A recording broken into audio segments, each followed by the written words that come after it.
And thank you, Jane, and also thank you to all of you for coming here and all being ready to learn a little bit about rheumatic diseases and immunology at 8 o'clock in the morning. I suppose this will wake you up, perhaps, and hopefully not to put you to sleep.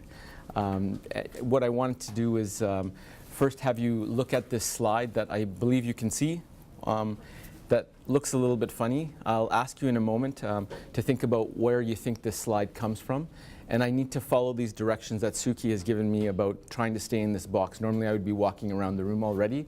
And so with the camera on, they've asked that I stay in a box around this area. So I will try. So what that means for you is that you'll need to participate.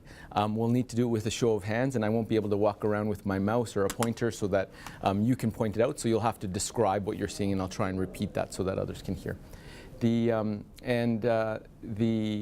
I'll ask you what you think this slide comes from in a moment, but before we do that, I want to find out where you're from. So how many from outside BC? Okay, and where are you from? From the Yukon. Fantastic. Thank you for making the trek. And how many from Interior Health? Okay. And excellent. Fantastic. And Northern Health? Fantastic. The island? Wonderful. And from Fraser? Okay. And where we are right now, VCH? Who have I missed? Okay. How many of you in the room are nurses? Okay. And how many are physios? And occupational therapy? Okay. So all of you hopefully have been looking around the room. I saw some of you doing that. But so that you can get a chance to see some of the affinities of things that you might see, and also being able to talk about how do you do that in the Yukon, or how do you do that in the North, where there may be more limited services. How do you get help? Or maybe there's something that we could do that we could help collaborate with each other. And that's really a big part of what this kind of course is meant to be able to help facilitate. So it's a real privilege to be able to participate in work like this that Paul and Jane and the whole team have been working on for a number of years. And it's been fun to be a part of that and learn from all of you. Like any teaching session, if you're just sitting in the chair acting like a passive sponge, you're not going to get much. The literature suggests that probably you will pick up 5, maybe 10%. So you'll leave 80, 90% on the floor when you walk out that door and maybe step out to the washroom or grab something to eat or go for a break. So I encourage you to think about it, write notes. You don't have to follow the slides. All of the stuff that you need are there. Or to be able to engage with questions, thinking about things that you've seen or done. And that doesn't apply to my talk. It's my education hat that's talking about that, and that applies to the rest of this week. And I know it's a packed schedule.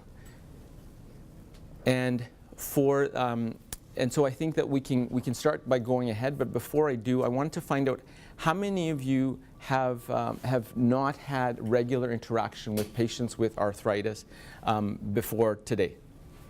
Because there will be some in the room, so don't feel bad about putting up your hands. And so there's a few people that you have in the room that you can lean on. How many of you have daily or weekly contact with arthritis patients? Okay. And how many are in between? Okay.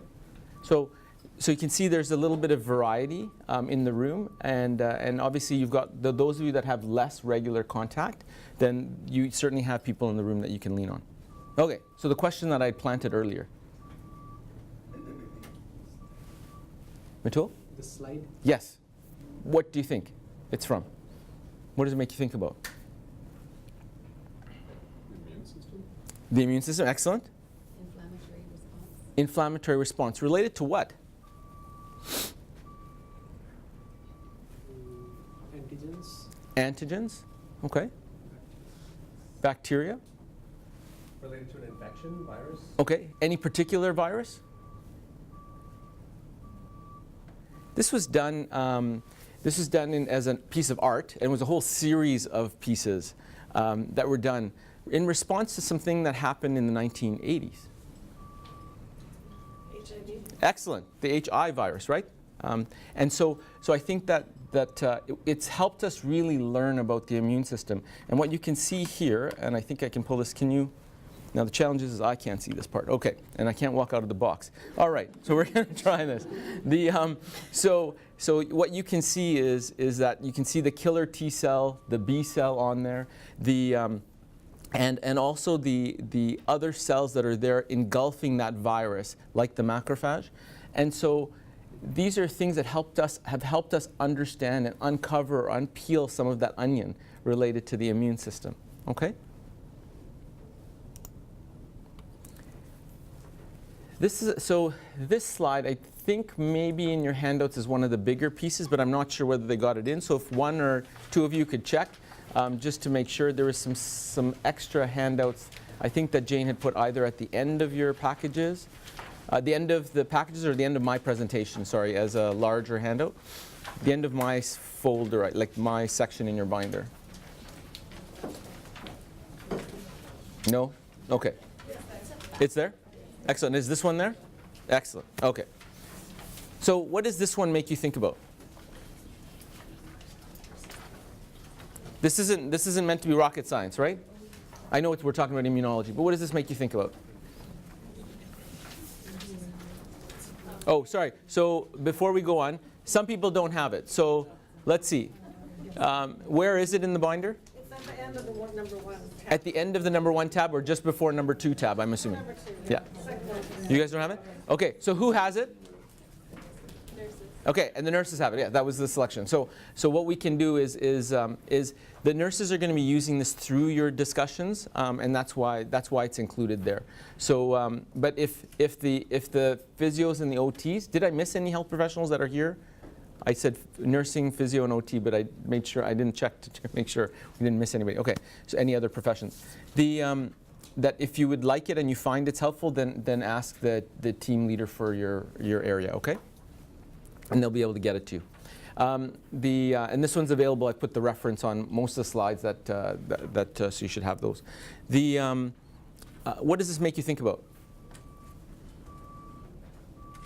My goal isn't to read the slides to you, okay? Impact of daily living. Excellent. Yeah. So does anybody in this room think about that? I'm expecting all of you do. The physios and OTs must be jumping up and down going, ah, right? Okay. So impact on daily living? Pain. Anything else? Opportunities to prevent damage and disability. Okay. So this was presented at our rounds right here that we have weekly by Xenophon Barliakos, who's a world-renowned researcher from Germany in spondyloarthropathy. And this was published in the past year with regards to the description of treat to target for spondyloarthropathy. But what I thought when I saw it, and I went and talked to Jane, and I said, this is a really great slide to be able to use through the continuum of this whole course. And the reason is because each of these touch points at each of the apices of the triangle really help us understand why we're here, what we can do, where there are opportunities to intervene and make a difference for the patients that we're serving. Why?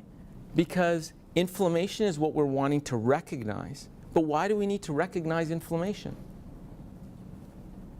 Leads to disability. It leads to disability. And what happens when we get to disability? Yeah, it's difficult to turn the clock back. And so that's why we all need to do our part in helping each other, helping our patients, helping our medical colleagues that might not know what's going on, to be able to recognize that inflammation. And I've had multiple therapists, even nurses, said, you need to reassess this patient because I think that they have something going on. I was telling Steve, one of our physical therapists that I get the privilege of working with in Richmond Hospital, and we round each month, together, and I shared with them a story about how one of the physiotherapists had sent me a letter and said, you need to see this patient again because something's going on. And absolutely, right on the money. Patient was clearly developing, an inflammatory arthritis. And I hadn't picked up on it before because we were in the stage where things were undifferentiated. We want to prevent damage. And we can do that, we know now, where we might not have known this 10 or 15 years ago if we treat early. And that's why this treat to target is really important. It's one of the reasons that I'm glad there are so many people in the room today to be able to learn about this and be able to take this to your practice, whether it's in Prince George or whether it's in the Yukon or whether it's down the road, down Oak Street and into Richmond. And it's critical. All right, enough said. We'll bring this up later. So now we can get to the objectives. Why are we here? So hopefully, as Jane said, we'll get a chance to talk about these different areas. We'll be able to do a quick overview of the immune system and the principles around that. Detailed objectives, there are several, but it's mostly to be able to flush out these diseases in a more structured approach so that you have something to hang your hat on. When patients come to you with symptoms, or there are other colleagues that are talking to you about diseases.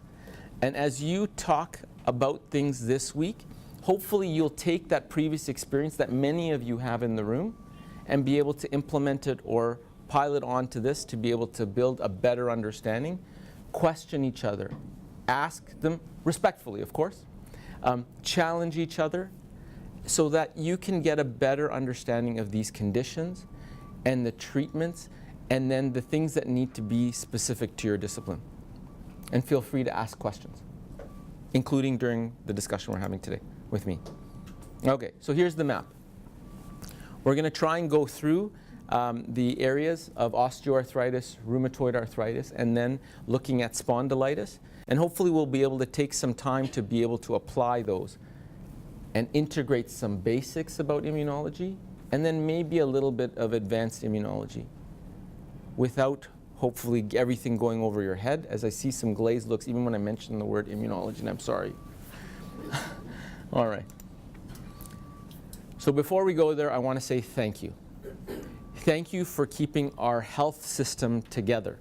Because as health professionals in general, when there is a challenge, instead of saying, there's a challenge, I don't know what to do, we figure out a way to tape things up, as shown here with a Band-Aid, or to walk around and figure out another way to be able to assist the patient. And so because of that, we still have not only the bricks and mortar, but also the wonderful care that you all deliver every day. So thank you. Okay, now into the meat of things. Is this something that you recognize? What really stands out for you when you think about mechanical versus inflammatory, or non-inflammatory versus inflammatory? What stands out for you? I know I told you my goal isn't to read you the slides. My goal is to help you integrate this with what you're thinking. And I know there's a lot of material there.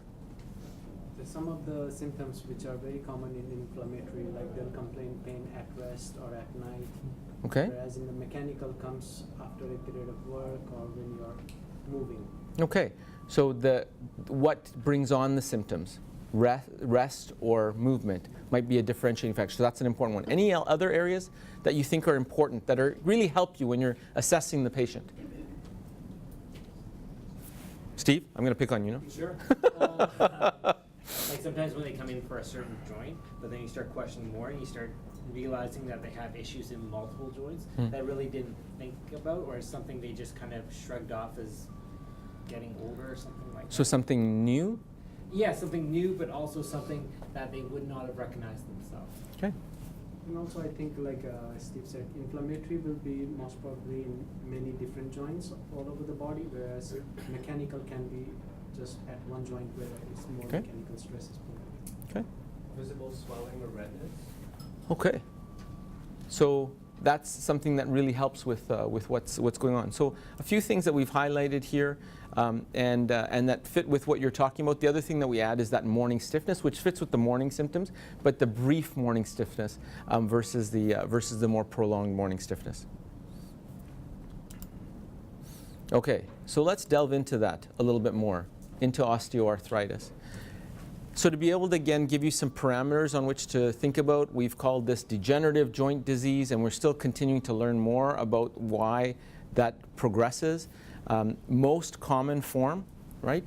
And we'll talk a little bit more about that, but we tend to think about primary versus secondary, or idiopathic, we don't know why, and secondary. And the primary one, it happens for a reason that we can't explain. The secondary one is related to some other reason, particularly trauma. For those of you that have worked with people that have had either post-injury, that will be certainly a key one that we bring up. But there may be other ones that we might need to test with for blood work or those kinds of things. And there's changes in the cartilage. There may be, after that, changes in the bony structures underlying that lead to the changes on X-ray, which I'll share with you shortly.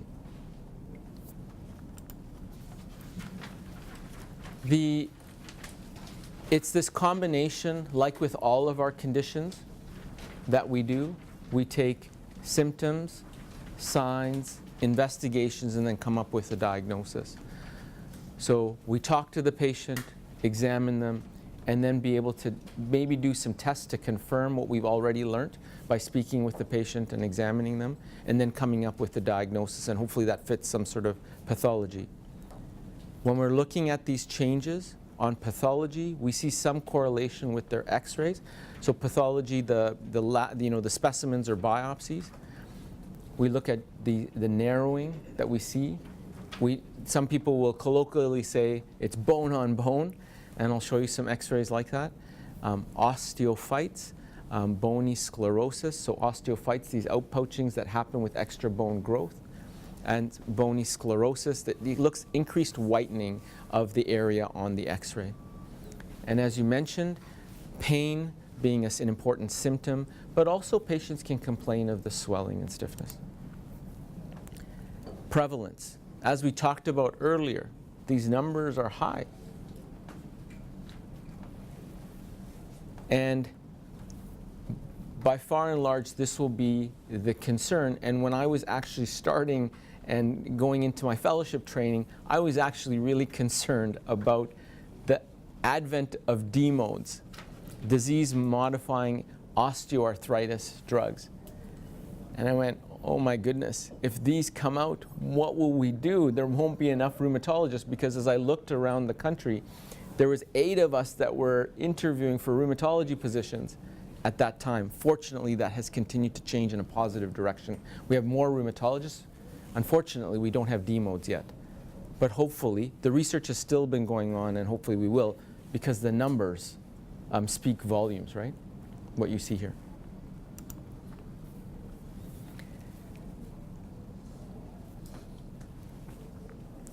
Where in the body is affected is part of this pattern recognition that I'm going to be sharing with you today through these conditions. And the areas that are described here we see are often predetermined by genetics. So we talk to patients. What does your mother look like? A lot of this inheritance is maternal, in fact, but at least the studies that we've seen so far. And what does your mother look like? Has there been any of this in your family? Your mother or father? I talk about both, but certainly tend to see some preponderance that way. And then we tend to think about weight-bearing joints, but then you go, well, what happened with the hands? And there's some data that talks about maintenance of a healthy weight might improve osteoarthritis in the hands. How does that happen? And so there are some pieces that are still missing to be able to help us understand that.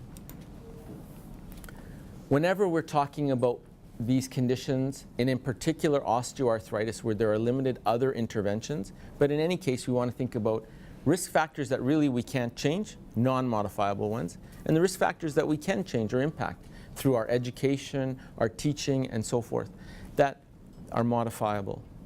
So there's a list here. Are there ones that you see that are really easy to implement or assist patients to implement? Hopefully we'll get more than the 3 of you that have participated before. I appreciate the 3 of you that have participated. Please don't get me wrong. And don't worry, Steve, I'll pick on you again. The, sorry? Weight. Do you find that that's an easy one to impact? Yeah, it's tough, right? Yeah. But it's an important one. Anything else that you find that's easy to impact? That's why I asked that question, because I asked the harder question first. Malalignment and muscle weakness. Okay, so what do you need to do to impact that? Exercise program. And so how many of you see when you give the exercise program to the patients and you see them in follow-up that 25% or more are doing their exercises? When you see them in follow-up and a quarter of the patients, 1 in 4, are doing their exercises or more than that. Am I asking the question correctly? Yeah? Okay, so none of you? No. All of your patients do them less than 25% of the time? Yeah, okay. I think it's All how right. you prescribe it too. That's Okay. the thing, right? You gotta, like anything more than 2 exercises at a time, it's too much for people to handle. So if you can kind of slowly go into it and just like put their toe in the pool first, once they get used to it, then they kind of feel confident and they can see benefits too. Yes. Like I find sometimes with some people, I'll do before and after pictures, and when they see the after, then it just sells, just sells them on it, right? So it's kind of those, you gotta kind of get a lot more buy-in because it takes time and no one wants to kind of spend time necessarily. They always Yeah. want the easiest, the least path of resistance to work with. Yeah, the path of least resistance is certainly desired, right? And exercises isn't seen as being able to do that, but in fact the biggest bang for their buck will be through that, and in particular in osteoarthritis. So I'll move on from here. Sorry, maybe I'll ask, then we'll go there, we'll move on from here. Distribution. So as you can see with this picture, that there are areas that are involved, including the neck, the back, the hips and knees, and there's specific areas within the hands and feet. And this pattern is what's important to be able to recognize.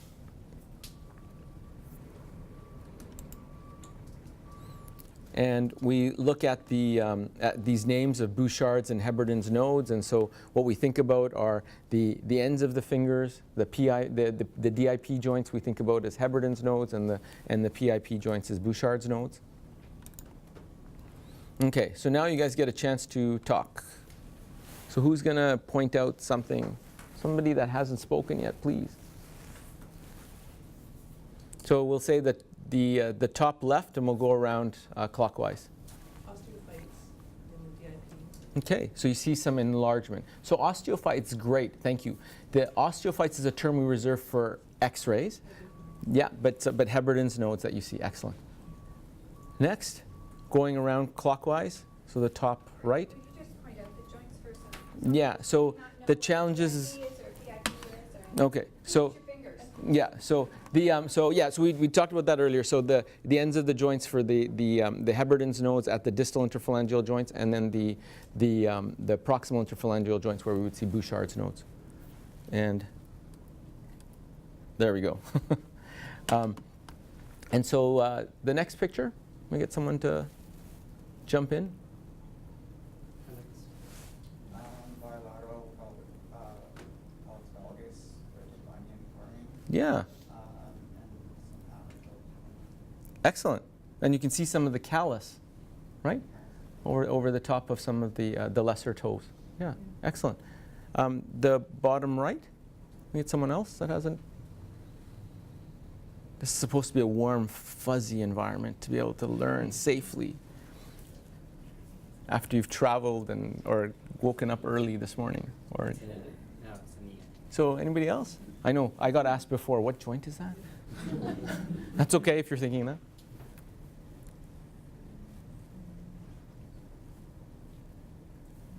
It's like a swollen knee. Excellent. Swollen knee. Good.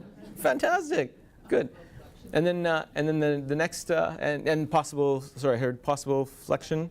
Yes. Excellent. With some genovarum too? Yeah, I mean, there could be. It's hard to tell because it's not clear. Looking at the distance between, Oh, sorry, in the next picture. yeah. Yes, okay. So the bottom left, thank you. We'll let you take the next picture. So some genuvarum, yes? Yeah. Or bow-legged. Anything else that you see? Yeah. Anything else anybody else sees? His hips are flexed, especially the right hip more than the left.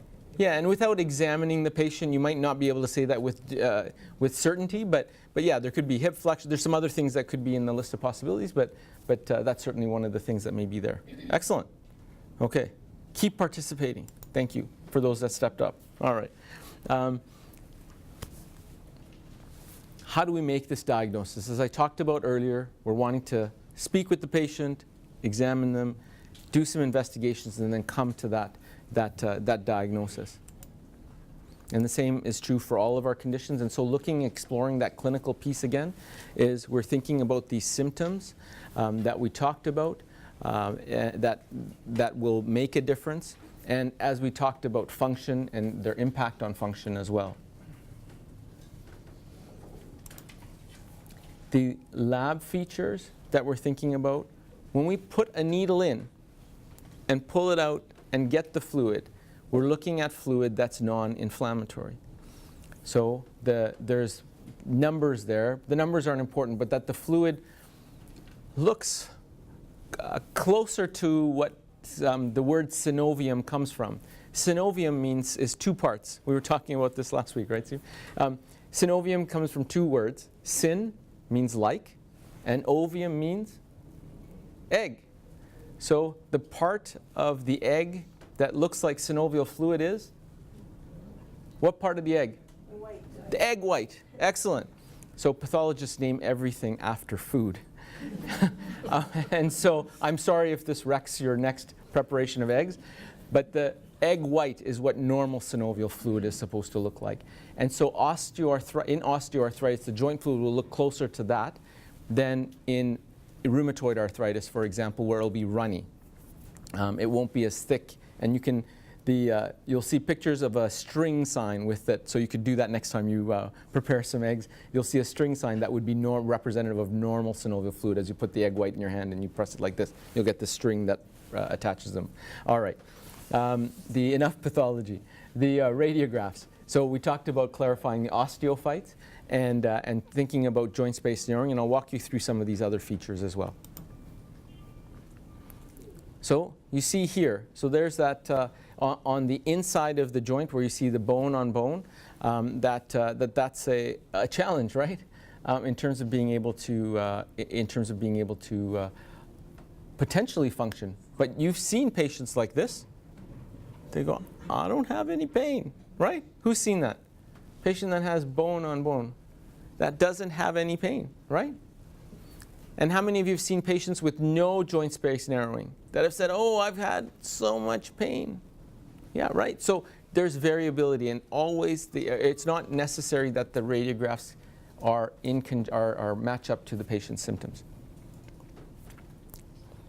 In addition, the main thing that we can see on these radiographs are as we talked about before, that joint space narrowing, which represents loss of cartilage. The subchondral thickening, which is represented by that increased white appearance that you see. Do you see where the bones are meeting in the middle of the joint on that medial side or on the inside of that joint? That you can see that it looks more white there than it does on the outside. And the osteophytes, so you'll see some outpouchings that out on the sides, particularly on the lateral side of the joint. So on the left of your screen, on that side, you'll see a little bit of some pointed pieces that come out, and those are the osteophytes. And we'll show you some more examples. So here's osteoarthritis in the hands, and in this patient, in the distal and proximal interphalangeal joints, you'll see some changes. But in particular, the blown up image that's there on the right side of the screen shows the osteoarthritis at the first carpometacarpal joint, or at the base of the thumb. And there you can see even some subchondral cysts on the left side of that joint. You can see that there's some darkened areas, so those are the cysts. And then you can see the increased white as you move into that joint. And so those are some of the features, and it's also narrowed, that space. So here's one with some arrows that will hopefully point out some of those bony spurs or osteophytes, and that you can see the difference in comparing to the normal knee on the left compared to the knee with osteoarthritis on the right. Questions? What Yeah. causes the bone spurs? So those abnormal, there's a number of different thought processes around that, but those abnormal forces is one of the things. So whether it's biomechanical, but I don't think it's all just biomechanical. Because we see this in the hands and in the non-weight bearing joints. But what we originally thought was that, but I think there's some pieces in the literature that hopefully will come into more definition over the next few years. So there's another question back? Can you just speak to recent evidence that there is an inflammatory component? Yeah. And so I think that that's what I was alluding to. I didn't want to name it yet because I think that what it does for this presentation is it makes it confusing. But I think it's important to talk about it now that we've got the elephant out on the table. That there are components of osteoarthritis which we think about as inflammatory. And patients do describe swelling, and they describe periods of swelling that come up and down. And so I think that these are important things to take into account. And so our understanding of rheumatoid arthritis is that there are varying types of presentations or phenotypes of rheumatoid arthritis. There may also be different varying presentations of osteoarthritis. And certainly I appreciate that clinically when I see patients from day to day. Yep. Subchondral cyst, is that part of this process, or is that just an atypical? No, it wasn't one of the ones that was listed earlier on, but it's certainly part of the features with sclerosis, osteophytes, and joint space narrowing, along with subchondral cysts. So that is a part of this. And you would see that, and you might see that, but a question of whether it's earlier or later, we tend to see it a little bit later. So I've seen it before where that's the only thing Yes. that's up on the x-ray, and it's like, was that an early indication? So there's variability, and that's why I'm talking about these different phenotypes of presentations, and that's why it's not as clear.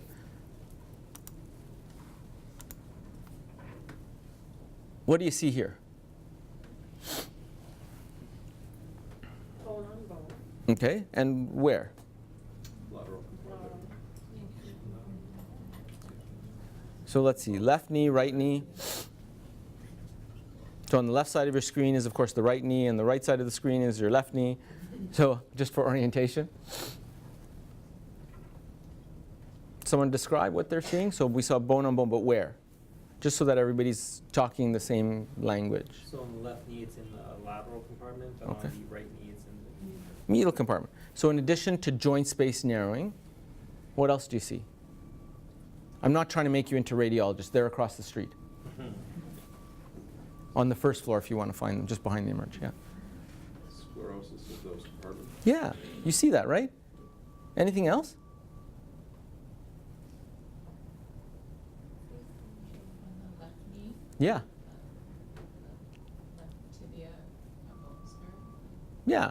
So you might see some small osteophytes there. And again, these aren't so I think that these are things, again, to help you appreciate. So we've had a chance to go through and explore some things related to osteoarthritis. And now I'd like you to keep those, but then hopefully you'll use that to contrast with what we're going to go through with next. Okay?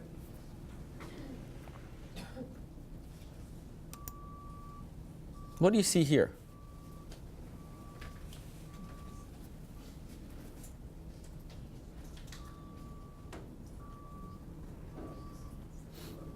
Someone else that hasn't had a chance to talk?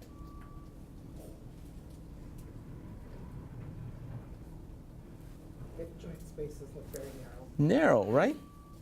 One versus the other? Did you comment? Left side worse than the right. Yeah, it does. I won't press you for diagnosis yet, okay? All right. So this the narrowing in the hip joints, right? The left versus the right, okay? All right. What do we see here? I'm trying to figure out when I should pick on Minette yet, or Guggen. That's behind me, behind the post. Huh? So do you guys want to take this one? Or one of you?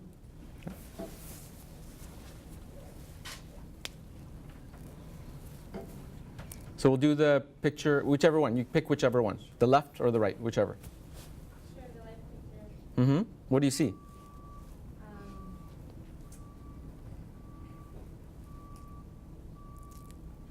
know, I guess they're definitely inflamed fingers. Okay. DIPs. Of the DIPs, and it's nice because that's in the title, yeah. You might not have seen that, but that's okay. After I put you on the spot, sort of everything goes away, yeah. Yeah,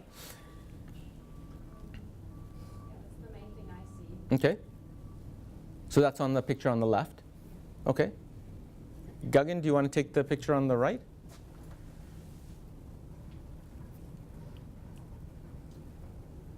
For us in nursing, we say inflammation that moves pain and the main concerns. Say that again, sorry, I couldn't hear you. Inflammation, pain, and nodular formation, stiffness. Okay. That's the nursing concerns usually the doctors. With this, yeah, with this, yeah. And so you see what looks like nodules, that there's some deformities. The pain and stiffness generally are symptoms rather than things that you would see, but I can see why you might think it might be painful, right? Okay, so what are the diagnoses we're thinking about? Osteoarthritis, you're picking up this pattern, right? And then the other one? Psoriatic. Why did you say that? The nails? Yeah, so the nails, there's something else going on. What did you see with the nails? They're like kind of fungusy looking. Yeah, okay. All right. So we'll be able to chat about that. But okay. So psoriatic arthritis. Excellent. All right. So inflammatory arthritis. So let's go through the room and people that haven't had anything to say, name some.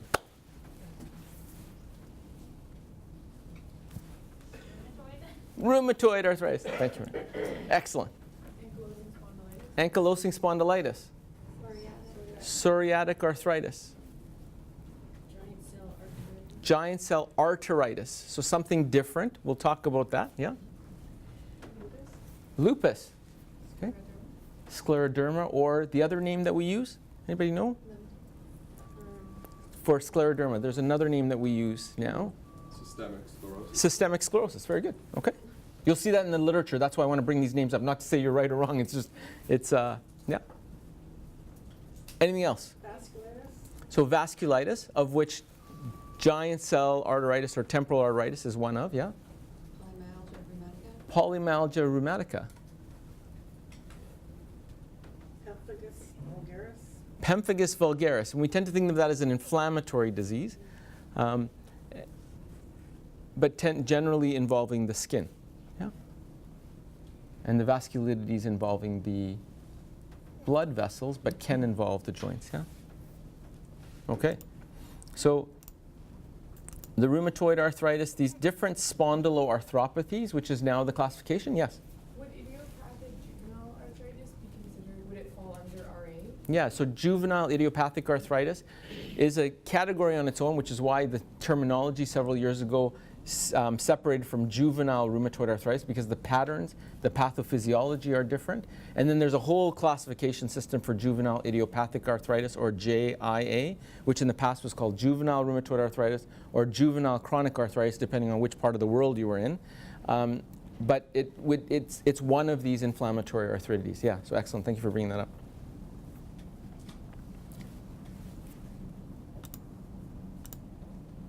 And then the variety of connective tissue diseases, vasculitis. And then we also want to think about arthritis associated with infection. Because arthritis associated with infection is really critical for us to pick up in patients that have never had arthritis before, but in particular in patients that have had an inflammatory arthritis before and then present with an infection, because they can have both. And they can have an infection in their joint. In fact, the concern is that there are joints that may be predisposed. So that's something that is important to think about as well. So the list is long. Causes. And so I put this up just to give you a sense that there's a whole long list, not to make it so that it's readable, but there's a long list. The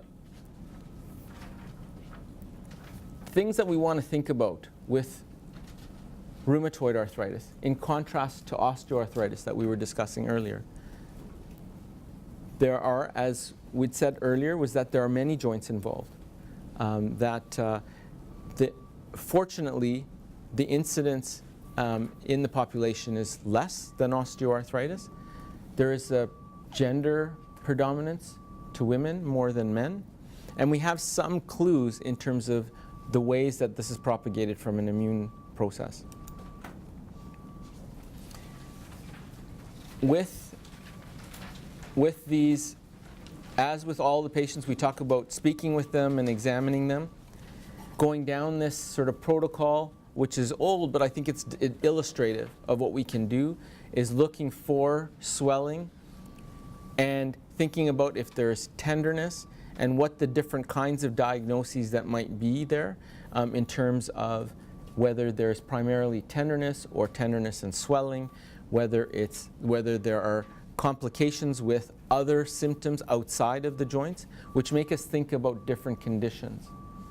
And so this helps us sort of understand where we might be going with this, or when you're speaking to the rheumatologist or the other physicians, that you might have a better understanding about why they're going down these different pathways. And when you're sending somebody back to see their physician, the things that you could provide them that might be helpful in helping them go through this.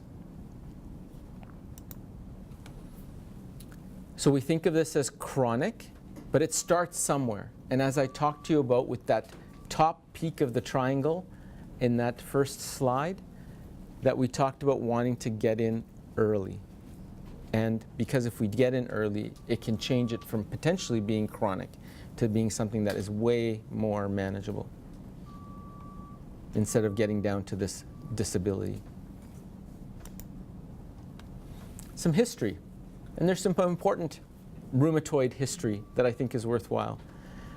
That the terms were used some time ago. So it's not something that was in the 1900s. It was even before that. Longer before that were the terms related to gout.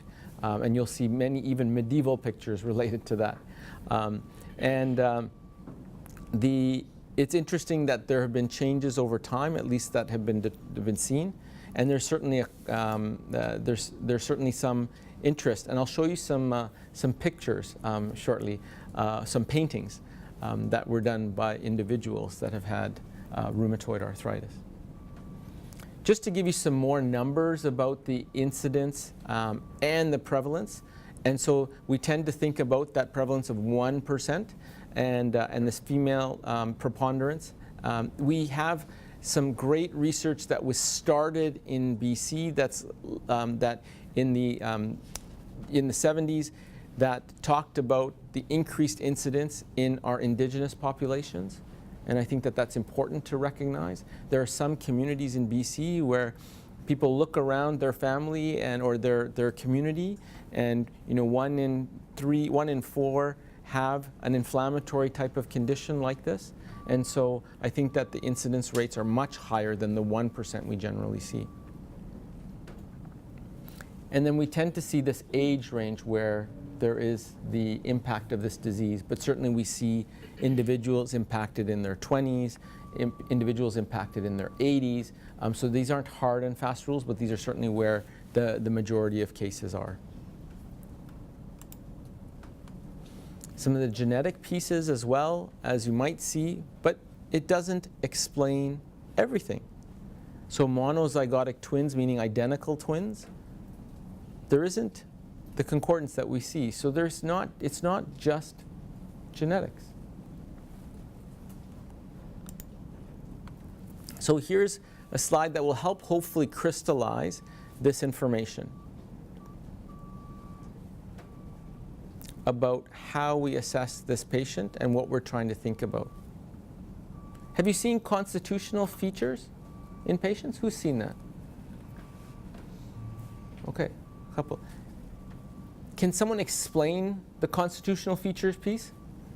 I know there's a couple of things here.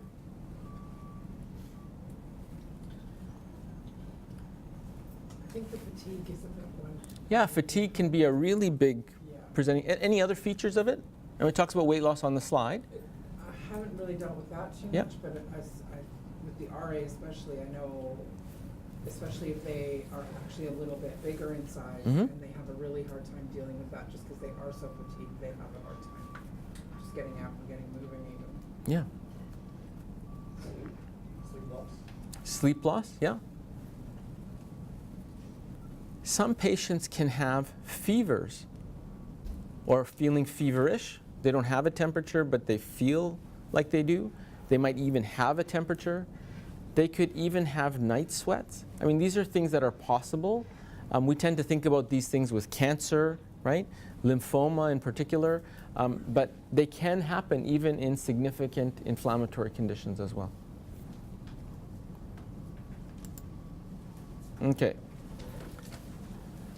So now, we have the patient in front of us. There's this concern that they might have an inflammatory arthritis. So what things are we going to try and tease out from when we're talking to them?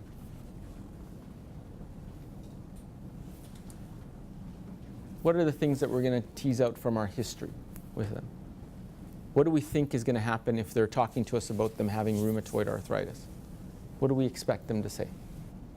Any history in their family. So family history? But about their personal history? I was just gonna say, with prolonged stiffness. Stiffness. Other things? When did they first start noticing the symptoms? Okay, so trying to collect that temporal history about when they started to notice it, and what do you generally see? Does it go on like a switch? No. Why? What happens? Usually it's like gradual. Yeah. They get some like ache and pain at the beginning, and they might think, oh, maybe I did too much, and then it kind of gradually gets worse. Yes. And so I think that insidious onset is important to think about, and there are some patients where it will seem like a switch, but majority of patients, if you dig back and you ask them some more questions, you'll actually find out that they attribute it to them, just as you said earlier, just getting old. I'm just getting older, and so that must be what it is. And then all of a sudden there were some joints that started swelling. Okay.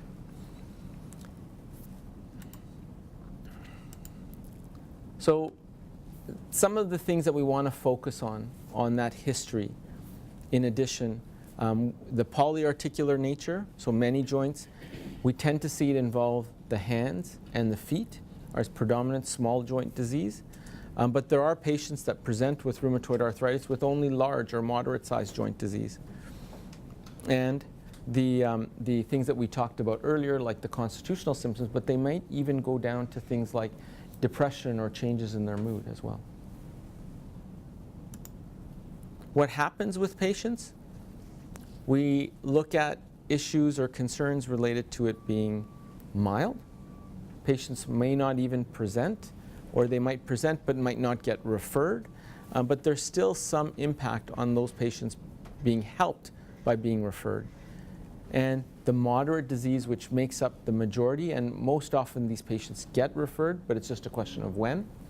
The severe disease most often get referred, but sometimes they don't present because they're so functionally impaired, but they seem to manage after several hours in the morning.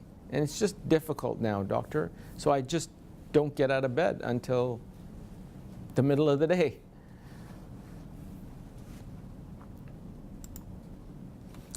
So what does it look like when we look into the joint? So on the left, you have something that looks more normal.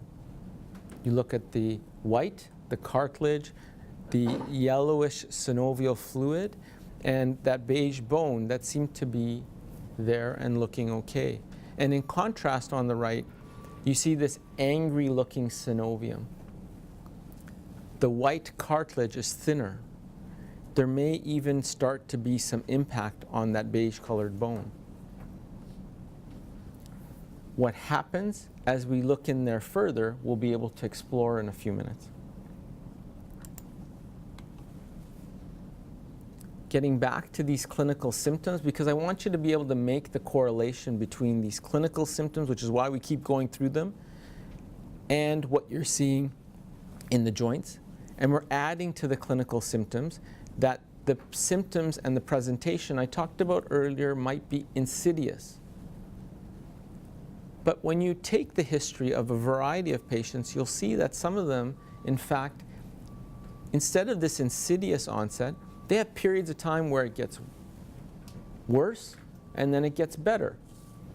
And almost in the same onset and offset, like a palindrome. And we call that palindromic rheumatism. They might have one joint involved and then maybe a second. Or they might have what we classically think of symmetrical small joint involvement with rheumatoid arthritis.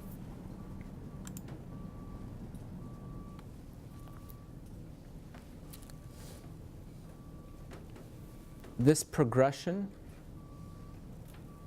is important, and we've talked lots about trying to intervene early, but this progression, if we don't intervene, or if we do intervene but the therapies aren't working, that there can be progression and involvement in a lot of areas. And it's that severe presentation that can lead to a poor prognosis, the late presentation. And we've talked about the symptoms of inflammation. I've asked this before. Anybody know for extra points I've said, the Latin words for these symptoms of inflammation? Just for fun. Yeah, good. Yeah? Dollar, I don't know whether I'm saying it right, functional lesia or something. Oh, good. Yeah. Okay, excellent. Well done. So the dolor is pain, the warmth is calor, redness is rubor, and swelling is tumor, and then the functional limitation. So those are the 5 key signs of inflammation. And here we've added the pain, the stiffness as well as one of the symptoms. So pattern of joint involvement, I said that we need to be able to recognize some patterns. And so we've talked a little bit about, in the last couple of slides, about the small joint involvement, and that there are some of these features. So how many of you have seen boutonniere and swan neck deformities? Okay. Does and then Z thumb. Let's see Z thumb, yeah? Okay, all right, so we'll show you some examples. So in terms of that involvement, we tend to think about the hands, as we were saying, but then you can see there's almost all the joints are involved. Exceptions to the joint involvement, we tend to see less, we don't tend to see involvement in most of the spine except the upper C spine. And then although the hips are not darkened here, and we tend to see them less, but often those patients will then have secondary osteoarthritis. But they may have primary. The functional impairment. It's a challenge. And because we're trying to sort out, is this the disease onset or the disease being active? Or is this what the disease has done to the joints already? And so that's something that we always need to try and figure out. And in particular, with our physios and OTs in the room, are you going to make an impact on it, or is it going to make a difference? And for the nurses in the room, we're wanting to think about, well, how do we change their therapy potentially to be able to then make an impact? Because if we increase their immunosuppression, is this going to be helpful to treat their mechanical symptoms? Probably not. And so those kinds of things to tease out are really important. Why are we doing this?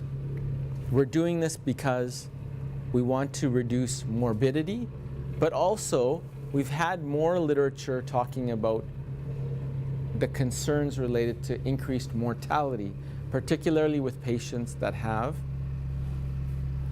severe disease. And when you think of this, we tend to think of 3-vessel cardiovascular or coronary artery disease as being bad. We tend to think about stage 4 Hodgkin's lymphoma as being bad. And we see patients with rip-roaring rheumatoid arthritis, and not everybody recognizes that as a problem. And so I think that we're changing that. You all being here will hopefully continue that change, but these are important things that we need to recognize. On a previous slide, we had extra-articular manifestations. And that's an important piece. So can you think about some of those manifestations of rheumatoid arthritis outside of the joint? Eye involvement.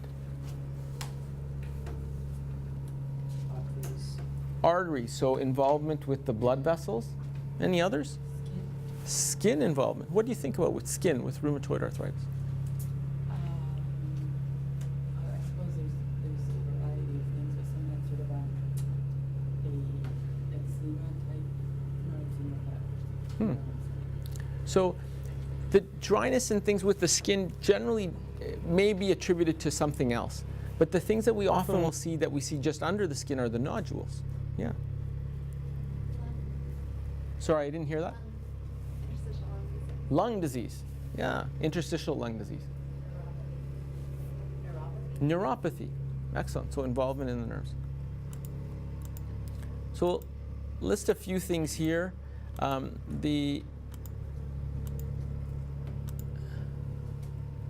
so we've talked about a few of these. Sicca symptoms are really important because unless we ask about them, patients might not necessarily volunteer them, and so they're important. What are they? There's some puzzled looks.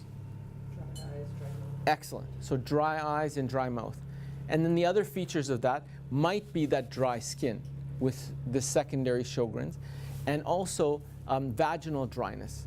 And so these are things that maybe patients might not talk about. Yes? Felties. Yes, Felties syndrome. Anybody can define that one? It's a variant of rheumatoid arthritis that fortunately we don't see that often now. It's a variant of rheumatoid arthritis where they have their small joint polyarthritis typically, but what makes it different is that those patients have involvement in the blood system in a way where their blood counts go down. And they get enlargement of the spleen, one of the organs that's involved with the blood system. And so that causes challenges, and we are worried when we start medications, and some of the medications can reduce the blood counts. But in these patients, when we start those medications, classically methotrexate, their counts come up, and it's amazing to see. But fortunately, we see much less of that. And hopefully it will just be something that we put as a historical piece. Why is it important to notice that they have Sicca symptoms? Because I find like you can't do anything about it. There's options, but they never work or they're not effective. So Yeah.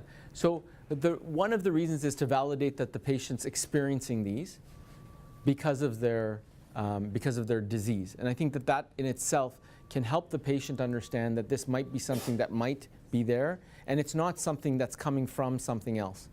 There are things that we can do, but you're right. It is frustrating to be able to treat dryness in the eyes and mouth, but there are things that we can do that can make a difference. Things like changing whether they wear or don't wear contact lenses can make a big difference. Patients will wear them and they just assume that it's because of the lenses, but you take the lenses out and all of a sudden, oh my goodness, I can see it's not a nuisance. The drops are challenging to put, but they're important, and gel. And then there are some other things that we can do, but you're absolutely right. They don't change the course of the condition. And then there are things that we can do by telling the patient about these conditions, particularly about Sicca symptoms, that will change their complications.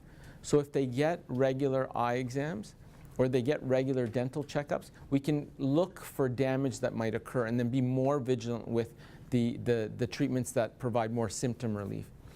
Because many of these patients, after years of having these symptoms, having not recognized it, they've had multiple fillings and nobody's really said, you know, you've had like 3 fillings in the last year, like something's wrong, right? And so those things the impact with the saliva supplements or just even more water can make an impact on reducing that morbidity. So Why is Felty syndrome slowly disappearing? Great question. So we think it's a sign of there being rheumatoid arthritis there for a long time. That's generally in the patients that we've seen it. And so I've had a patient that I took over their care when they moved from another part of the world to here, and they had rheumatoid arthritis beginning with symptoms when I went through their history since the mid-70s.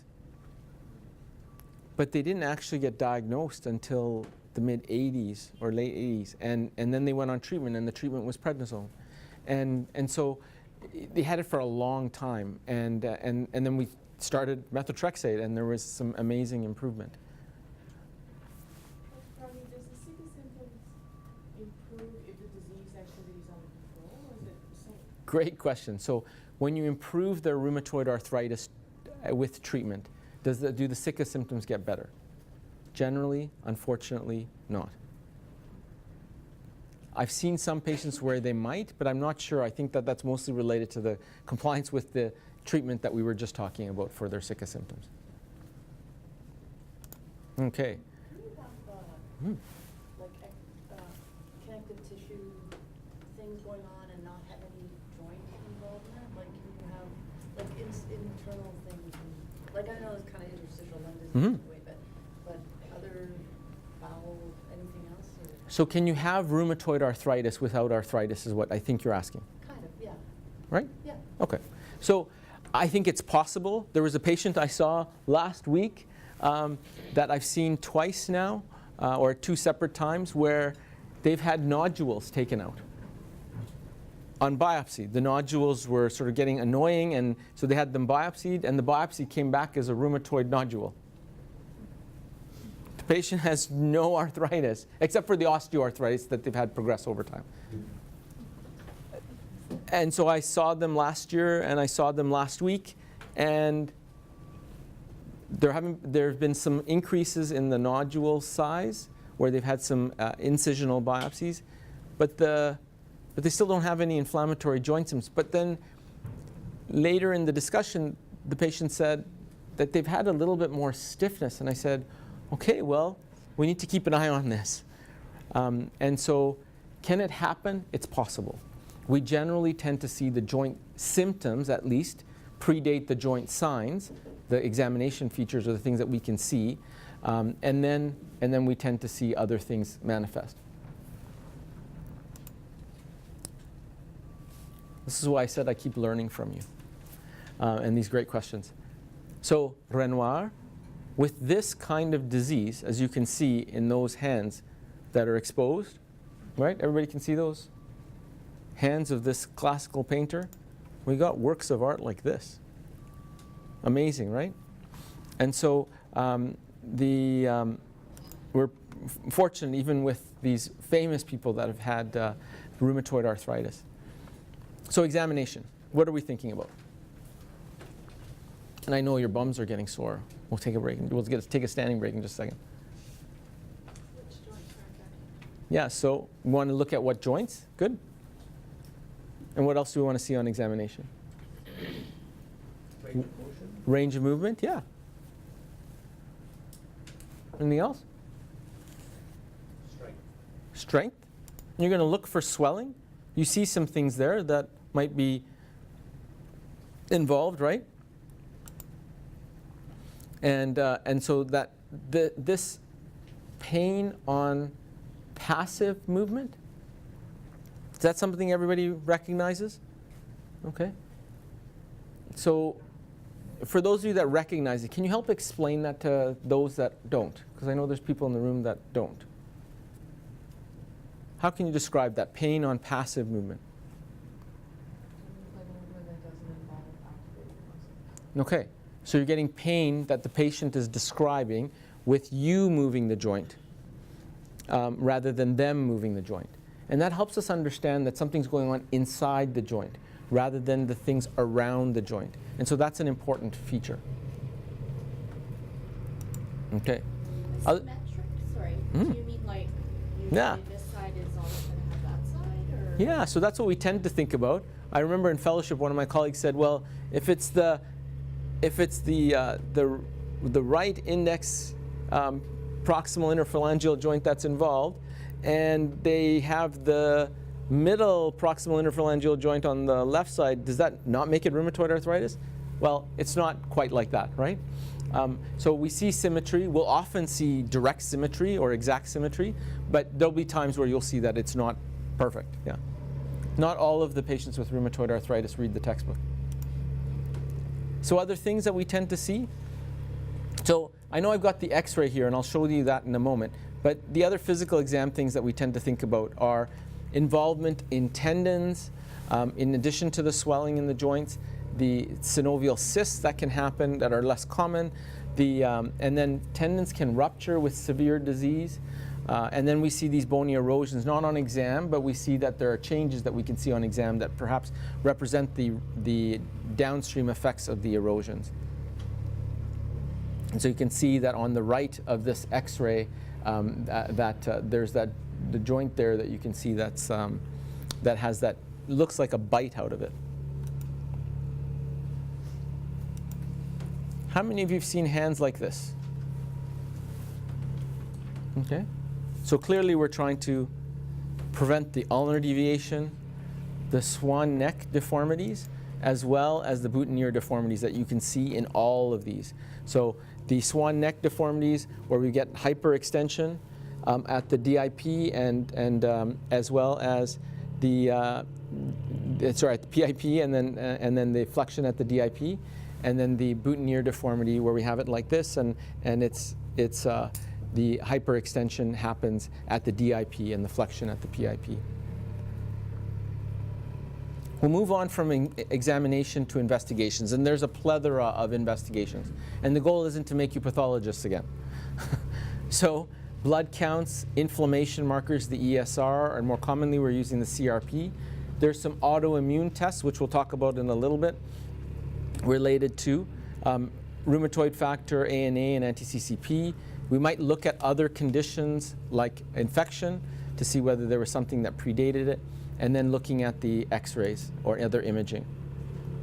And with the lab tests, I've given you some information about this, and we thought that the ESR might really help us, and we see that it's detectable. It's not always, it doesn't always mean when it's elevated that the disease is high or the disease is severe. And so I think that there's not always that concordance, but that's what we've used. And you need to look with a non-specific inflammation marker whether there could be other things that are causing the inflammation to happen. So if the patient with rheumatoid arthritis has an infection, their ESR or their CRP might be elevated for that reason. If the patient has a cancer, these things might be up as well. And so these are things that might not represent the disease, the rheumatoid arthritis disease. Autoimmune tests, we tend to think about the anti-CCP as the newer kid on the block. And we also know that in addition to being even more specific than rheumatoid factor for diagnosis of rheumatoid arthritis, that it is also helpful in prognosis, that patients with CCP positive disease may have more aggressive disease challenges.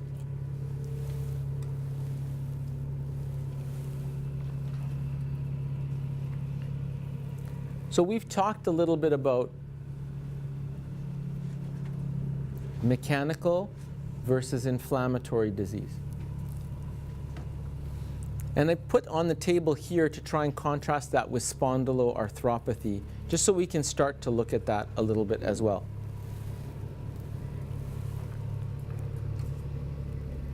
So you see that the differences lie in the area of what features we see on the x-rays, which I'll show you on the next couple of slides.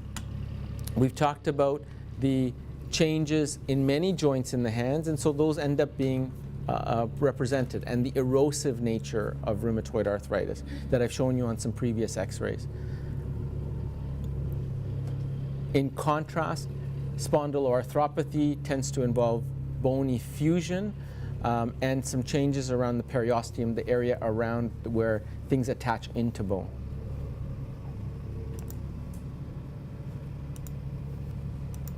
Let's look at those x-rays. So you see here where you're getting some symmetrical involvement across the joints in the hand here. There's narrowing. And early on in the disease, you might not see anything. The X-ray report comes back and it's normal. But later, we'll see these changes that you see some on this X-ray where you're seeing some changes related to narrowing of the joints. And there may be some erosions, which I will show you in the next slide. So you see, and it's nice, the radiologist has identified this with the helpful arrow sign. And when in the blow-up on the right, you see that it's like there's been something that's really eaten away. And these are these osteoclasts that are going to that eat away at it.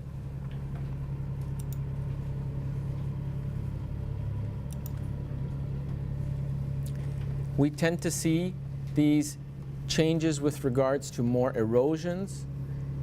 What we see also in rheumatoid arthritis that we don't see in osteoarthritis is this washing out of the bone. It's harder to see the bone.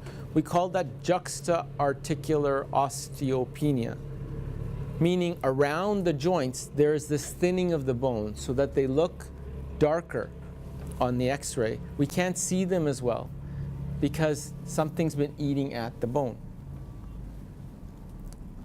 And the hallux valgus deformities, the dislocations, the narrowing that we could see. But the narrowing looks a little bit different than it does in osteoarthritis, and I'll speak to that shortly.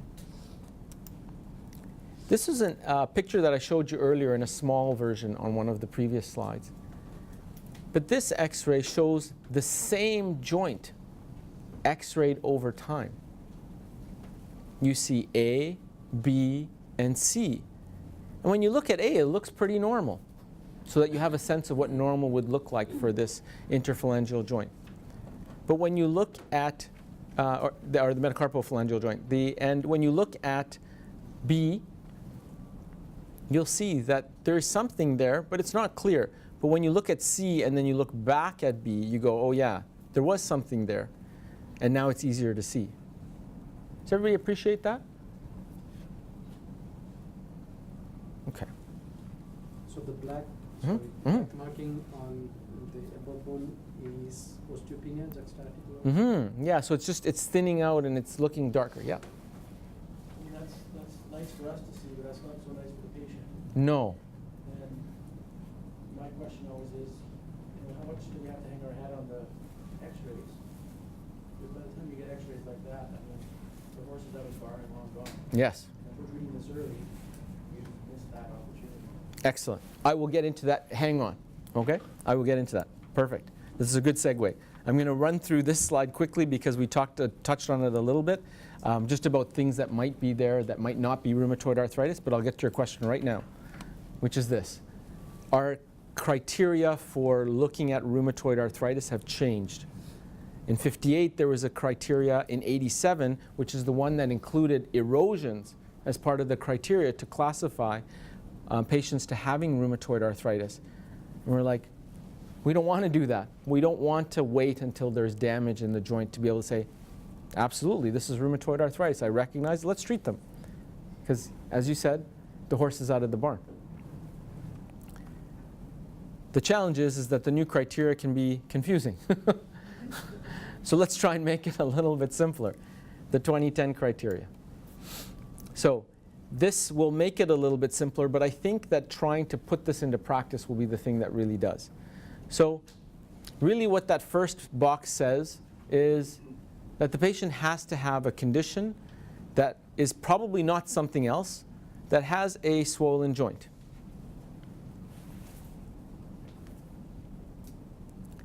A, B, C, and D help us classify that better. And so I think getting into the details of the scoring for clinical trials isn't what's important here, but understanding that if you have just a large joint involved or a couple of large joints involved, that might be rheumatoid arthritis, but it would be more likely if it's going to be many, many joints. That if they have rheumatoid factor or anti-CCP or ACPA as it says here, which is the same thing, again to make it more confusing, that that if they have both of them, the likelihood that this is rheumatoid arthritis is higher. Can you have a negative rheumatoid factor? Absolutely. So the likelihood is higher if they have them, but they can still have it if they're negative. And if they have lots of inflammation, as characterized in C, with the ESR or the CRP, then if there is if there is inflammation, then that's going to make it more likely to be an inflammatory arthritis like rheumatoid arthritis. And if their symptoms have been less than 6 weeks, it might still just be an infection-related arthritis. But if they're greater than 6 weeks, then we might see that this might be rheumatoid. So there's a scoring system with this. And again, it's not the scoring system that's that important, but it's just that you understand that these are the pieces that make up that. When it says joint involvement, what are we counting as joint involvement? Is it just pain Mm. exclusively, or are we counting also? Swollen. Swollen. Swollen is really the critical piece. We also, of course, do a tender joint count. Okay. Again, why are we doing this? We touched on this a little bit earlier, the prognosis piece, and that there are some features that might say what might help us understand patients that might be doing more poorly. We also talked about rheumatoid factor positivity, early erosions, or even anti-CCP positivity as also being potentially poor prognostic factors. So what I'd like you to do is take 30 seconds and stand up, maybe turn around, because we'll continue on the map. I will do the same. I think Suki will let me walk around now.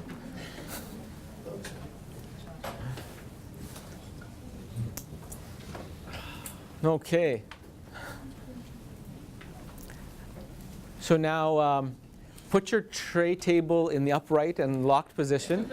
Bring your seat backs into the forward and fasten your seat belts.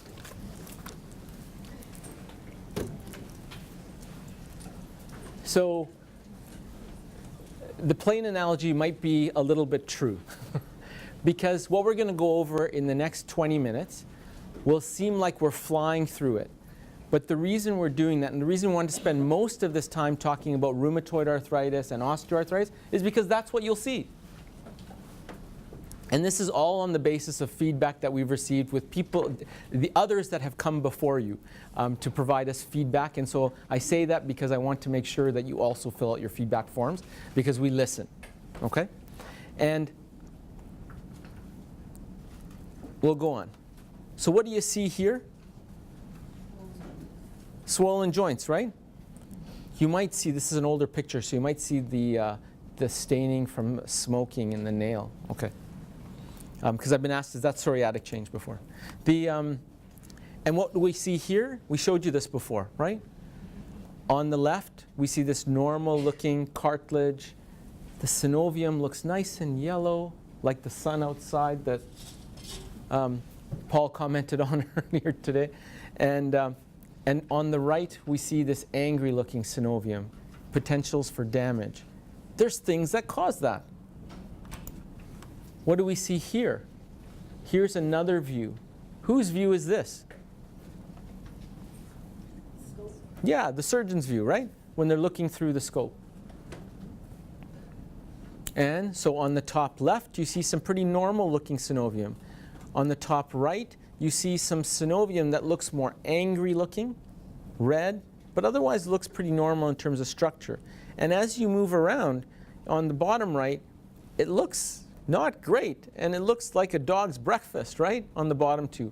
And so these are some things that are happening within the joint. This is the pathologist's view.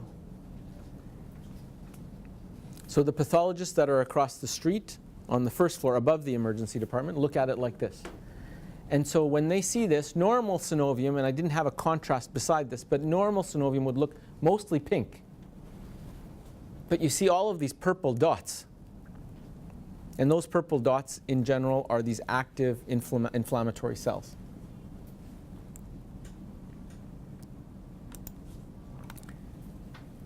So, what are those purple dots? Why are they there, and what are the purposes? So we have some types of immunity that are important. When we're born, we have innate immunity. and it's always present. It's there to kick in when we need it, and hopefully it gets us through that cough, cold, all of those other things. We have this adaptive immunity so that as we experience these different infections, we don't have to necessarily experience them again. And so that's an important piece as well. The purple dots, lymphocytes. There are two types of lymphocytes. Anybody know them? Anybody want to say them? T cells. Yeah. So T cells and B cells, and I know you have the handouts in front of you, so it's okay. Because you will learn better that way if you're interacting and engaging. So the thymus-derived T cells include a variety of them. Any of these cells that you recognize the names of? Out of the T cells? No? So the CD4 T cells I'm hoping to bring to your attention, and the reason is because remember that picture I showed you on the very first introductory slide? It's the CD4 T cells that are hit hard in HIV. And that's given us our window into understanding the immune system even better. And so it's those CD4 helper T cells that are impacted. B cells. These are the cells that really produce and help us with producing the antibodies. And they're the bone marrow derived ones, is where the name comes from. We'll build on this, don't worry. Adaptive immunity. Lo and behold, we've talked about two types of immunity, we've talked about two types of lymphocytes, and now we're going to talk about two types of adaptive immunity, or two components of it. And we'll start to pull these pieces together. There's the humoral. You've heard the term evil humors. This is where that term comes from. So humoral immunity. And the humoral immunity is mediated by the B cells that turn into plasma cells, a specialized type of B cell, that then churns out antibodies. And it's like a workhorse, producing those antibodies so that we can stay well. The cellular component of this adaptive immune system includes the specialized CD8 and CD4 T cells. And the CD8 T cells go on to assist with direct cell killing. You'll see that a lot of this has a lot of military motifs, okay, in the next couple of slides. Recruitment, or helper T cells, the CD4 T cells, are the ones that help work as the conductor within the immune system to change what's happening so that it can modify the response. So, to help us remember antigens and antibodies. So the antigen is that foreign substance or that stimulates something, and the antibody is our response to it that hopefully will seek out and neutralize. And we can also call this antibody an immunoglobulin, and as you'll see here, they'll be interacting with them so that the antigen and antibody come together. And I'll show you some animations to help with understanding this better. So we talked about humoral immunity, and that's identified by which type of cell, or goes through which type of cell? B cells, right? Okay, so the B cells, and we see what's floating out there? Antigen, okay? And the antigen-antibody complex gets taken up and broken up, and then we have some silver platters out there to hold out these broken up antibodies to the external surface of the cell. And along comes a T cell and sat down beside her. And we have this wonderful receptor. Guess what the name of this receptor is?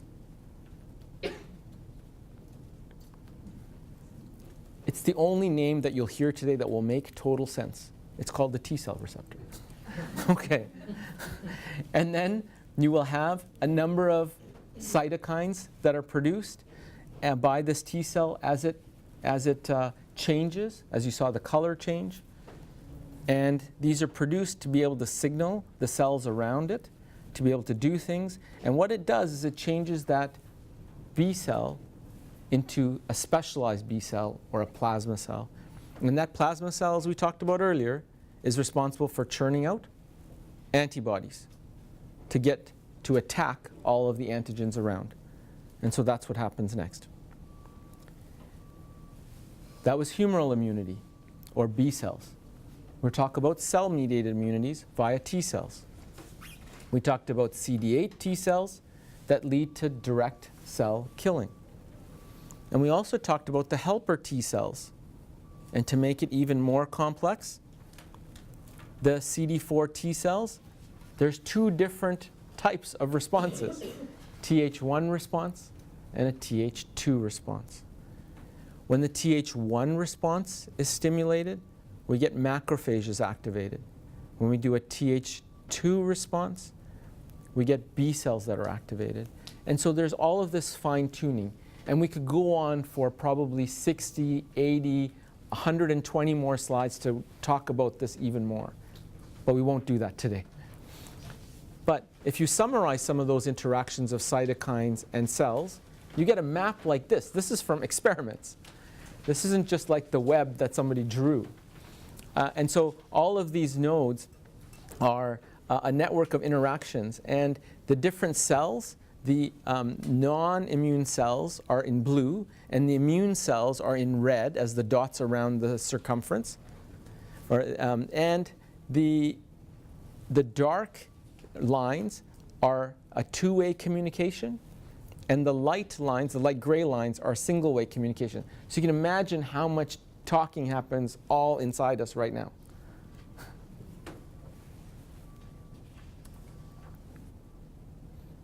I know it feels a little bit like this. That's not the intent, but it's to take you through what's happening. And now let's explore and try and apply a little bit of this. Rheumatoid arthritis. That sounds familiar, right? Because we were talking about that 10 minutes ago, right? Okay.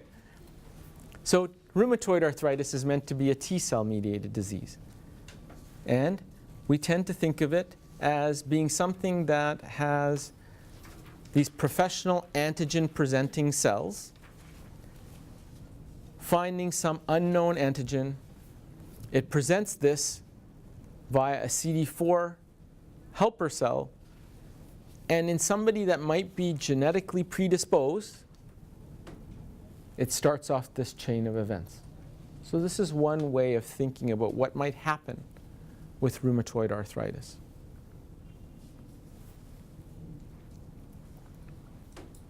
This is confusing. And I think I'm not going to be able to get the actual animation to work on the two separate screens with this, but I'll walk us through this. So in the top left corner, you'll see the cells that we were looking at earlier with the B cell, with the antigen presentation on the cell surface. And you can see with the B cell and the T cell beside it that there's some talking happening and recognition of these antigens that are being presented. And as a result, the B cell then starts to churn out antibodies. One of those antibodies could be rheumatoid factor, in fact. And the T cells start to produce these different cytokines and activate the cells coming to the place of the problems that are happening. And we see that with macrophages activation, neutrophil activation. And you'll see that there are these molecules that are there like interferon gamma or INF gamma, IL-1 or interleukin-1, TNF alpha, and so the tumor necrosis factor. And so these are places where we might actually make a difference with potential drug targets. Those cytokines make an impact in the joint, which is at the bottom of this slide. And as they make an impact on the joint, the synoviocytes cause this pannus to form, that angry-looking synovium that I was talking about earlier. The chondrocytes and the MMPs, the metallomatrix proteinases, lead to eating up of the cartilage and the surrounding tissue. And the osteoclasts then eat away at that bone. We know that there are certain cytokines that really drive this process, and I've been trying to allude to them. We think of these cytokines as, what are they? There are these large molecular weight proteins that really are important in communication, like I showed you with that big web. We talked about TNF alpha, IL-1, IL-6, and there are continued targets that are being looked at for investigation so that we can make an impact on treatment. As we get these inflammatory mediators, there's all kinds of damage that happens as a part of that military cascade. There's a lot of collateral damage. And so we see that inflammation gathering in the joint and collecting, and then we start to see the swelling, the ongoing challenges that we see when you were looking at the swollen knee or the swollen joint or the swollen MCP. So this is an even more complicated one. I'm not going to go through this, but there's even more targets, which is why I put this up, is that you can see that there are even more targets looked at, more pieces that might happen.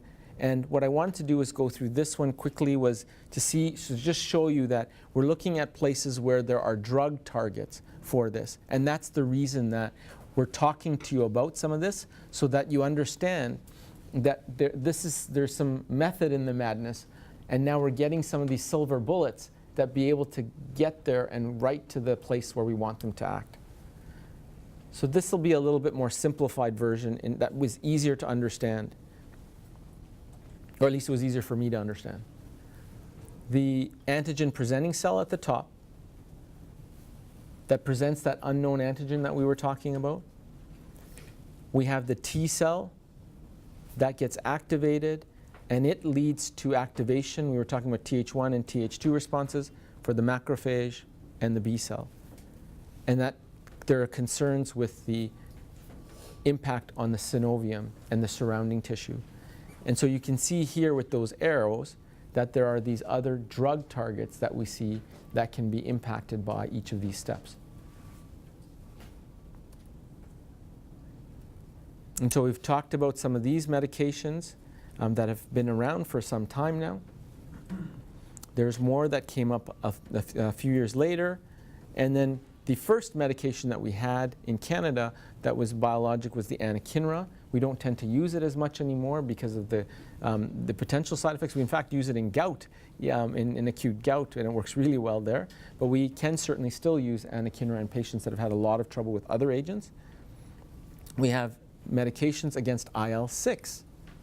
And so the agents that are there, and sarilumab is not on that list for IL-6. And then we have other areas or other targets for T cells, against T cells, against B cells, and now we have intracellular targets like tofacitinib and baricitinib, as well as we'll be seeing clinically as well. And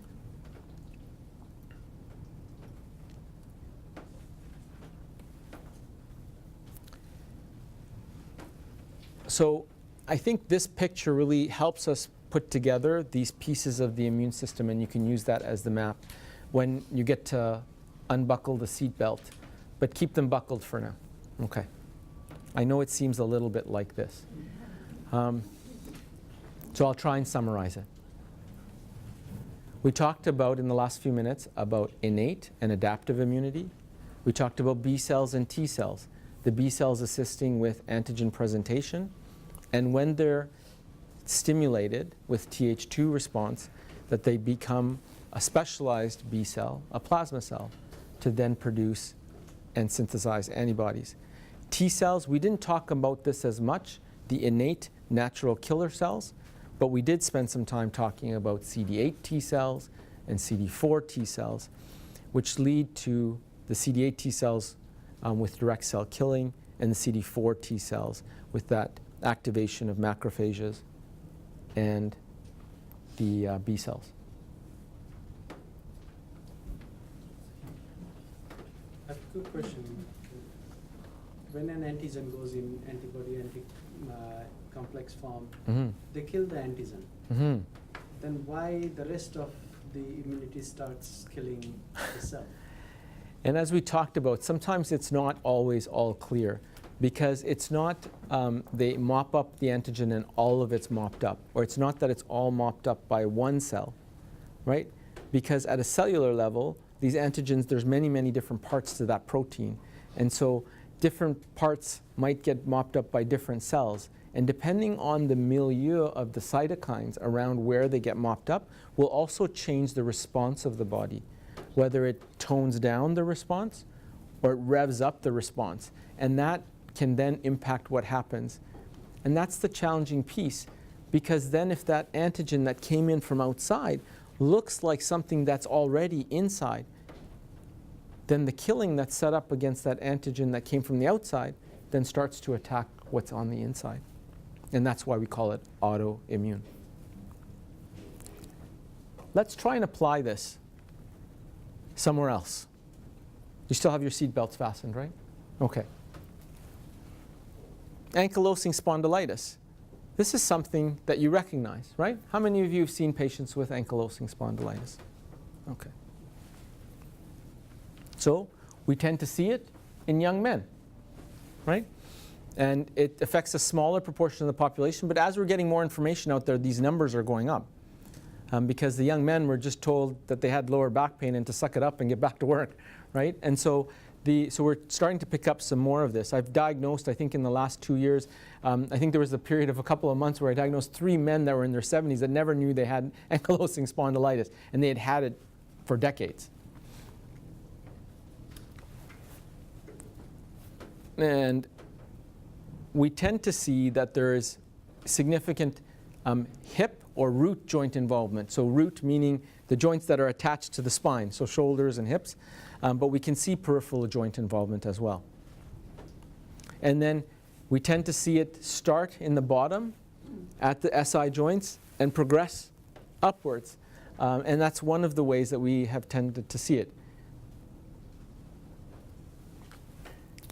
Enthesopathy, which I'll show you some more information about, but we can see these calcifications as well. We can see erosions, and I'll show you on the next slide this fusion. So you see here there's calcification of this ligament in the center with the helpful radiologist's arrow sign, and you can see that this is that classical bamboo spine, where you don't see spaces for the discs. They're all joined, and it literally looks like a piece of bamboo. We see syndesmophytes and changes at the end plates of the bone, and these are the challenges that lead to some of the difficulty with what we pick up clinically in terms of challenges with range and function. And so on the x-rays, you'll see on the x-ray on the left that there are changes like that previous one that I showed you with the bamboo spine. And you'll see that on the right with the lateral image. And you can see the front and the back as well with those syndesmophytes joining each of the vertebral bodies. So that black space in between where the disc is are joined on the front and the back.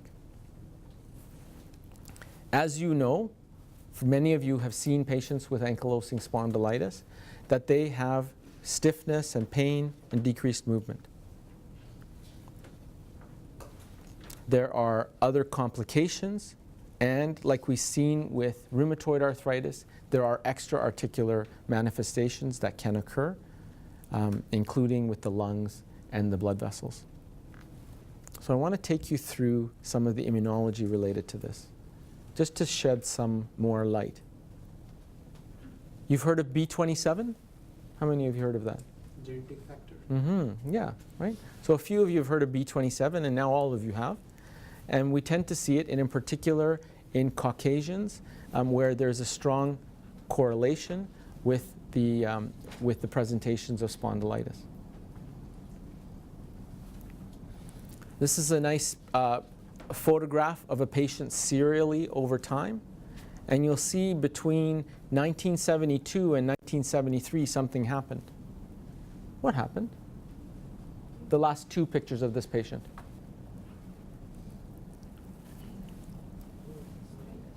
Sorry? Remission. Is that possible? So that's a possibility. Anything else?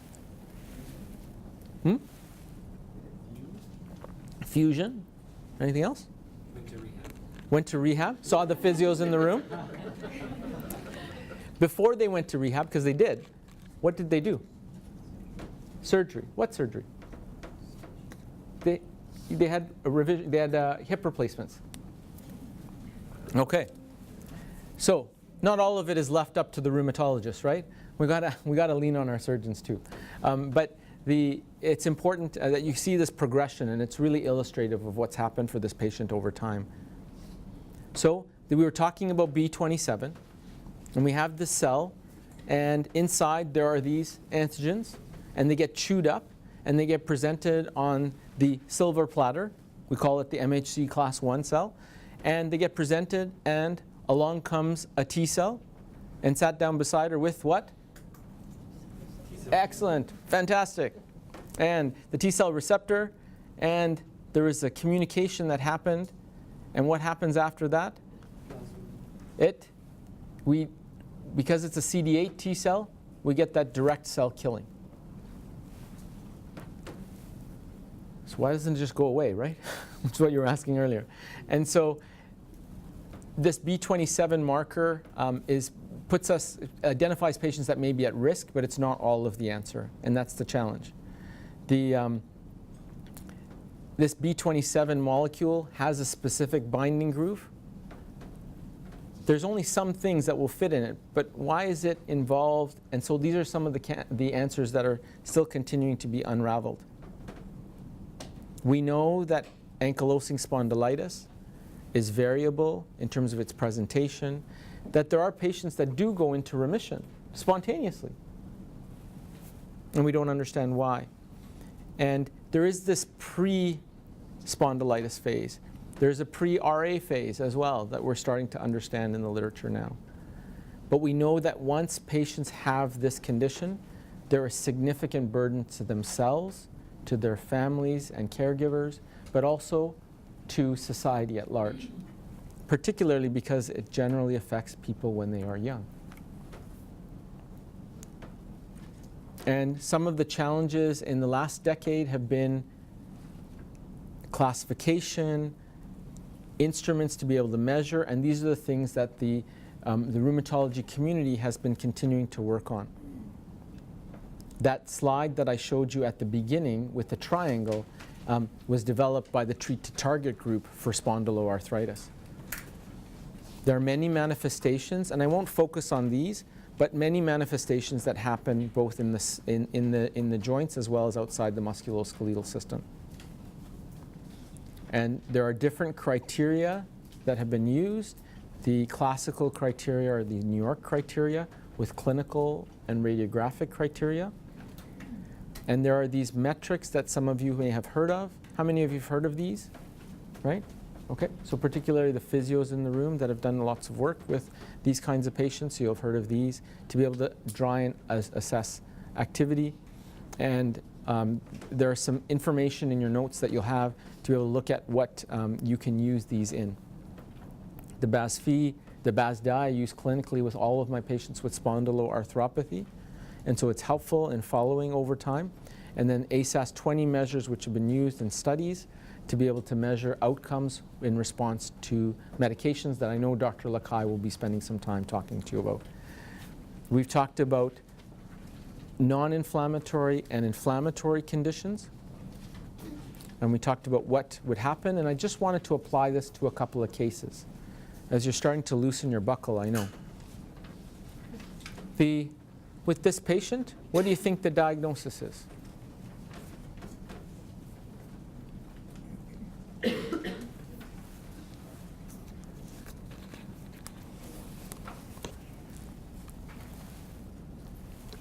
Don't all speak at once? RA, okay. And why? Just gives the information of joints. Yeah. And you're seeing what you see on the picture. What do you see? Or someone else? PIPs, yeah. So you see some, and it's a picture you saw earlier in the presentation, right? Yeah, okay. So what do you want to start her on for treatment? I know we didn't talk about that. So methotrexate? Methotrexate, okay. Like a little prednisone in the meantime. A little steroid to get them by. Yeah. Quit smoking. You still see that? It hasn't changed, yeah. It hasn't faded, the smoking discoloration of the first and second nails, or the index and middle nails, yeah. Okay. So we start methotrexate. Are there other options that we could do? Try NSAIDs first. You could try NSAIDs first. Anything else that if they have more disease, if they've got lots of disease, the knees are involved, the feet are involved. Huh? NSAID? So NSAIDs is what we were talking about, are anti-inflammatory drugs. DMARD? Yeah, so DMARDs, we can choose, but which ones would you pick? Sulfasalazine. Okay, anything else? Plaquenil or hydroxychloroquine? Could you use them all together? Yeah, yeah. What's the pill burden like? It's high, right? But it's effective. Are there other medications? The flunomide. And you can use other combinations of medications, but yes, biologics or more advanced therapeutics we can certainly use. And you follow this patient. And you get x-rays. And they look like this. And you're really hoping to prevent something like this, right? Where the x-rays could look like this if we didn't treat them. We really want to prevent that progression over time with the x-rays, as you see here with that one joint over time that we saw before. We've gone through this map, and I've got 2 minutes? Yeah. Okay. So we've got some time for another case. What do you see? Mallet finger? You see some changes in the fingers? The nice helpful arrow signs? Talk out loud. Z thumb? So you're thinking about psoriatic arthritis? Anything else? Osteoarthritis, good. Okay. So, in terms of patterns of psoriatic arthritis, it's good that you talk about osteoarthritis because I think we need to think broadly about what it is. And so that's why I want you to be able to probe. This could have been infection as well. Patterns of psoriatic arthritis, there are many. And so you'll see some that look like rheumatoid arthritis. You'll see some that look like like ankylosing spondylitis. So there's a large segment in between. I will leave, I'm just trying to think, I'll go through, there's a couple more. Put some pictures in here. So this one here I'll show you. So we saw these nail changes that we talked about earlier. And so they look, I think the word that Lisa said was fungusy. Right? Yes. So here's a patient that I had seen when I was a fellow in training and had this kind of rash. What do you think? So we can have this be psoriasis.